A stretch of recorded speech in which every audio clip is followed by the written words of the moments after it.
Dr. Aaron Kershenbaum, a noted expert, has made many seminal contributions to the fields of network design, natural language processing, computer security, and analysis of healthcare data.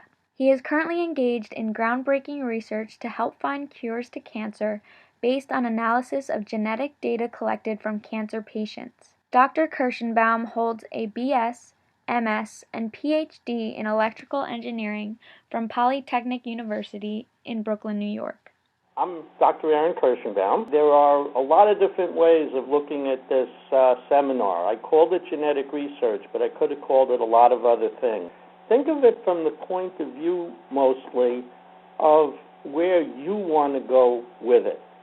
And a lot of what I'm going to be talking applies to a lot more than genetic research. And part of what I want to do is sort of take you through my journey, which is a long one. When I started working with computers, the world was very different than it is right now. What I find in working with people and talking with people is that the computers can do more and more, but as they do, we find we're interacting with them from farther and farther away, and by that I mean we know fewer and fewer of the details of what's going on inside the computer.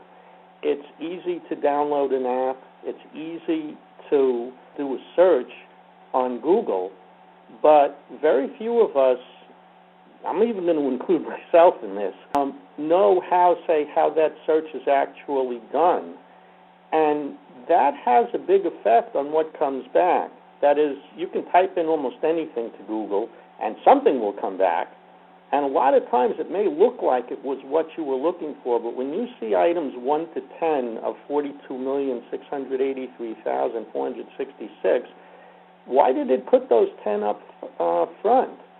A lot of times it looks like they're the most relevant, but if you stop and you think, you may find out you were looking for something else. And everybody, and I'm certainly including myself, everybody who uses computers should stop and think about that. I've seen doctors, very well respected, internationally famous, take output from a computer and believe it. And the truth is that sometimes that wasn't the best idea because they weren't necessarily seeing what they thought they were seeing. So I really encourage you to think, as you interact with computers, what your role in that process is, and to look under the covers and ask yourself, is this what I really wanted? With that as a prefix, let me sort of give a little idea of my background. I graduated from college in 1970, got my PhD 36 years ago. The world was very different then. It was so different, in fact, that even though I wanted a degree in computer science, they didn't even give degrees in computer science then. So my degree is in electrical engineering. And what I've been doing for the last 46 years is using computers to solve real-world problems.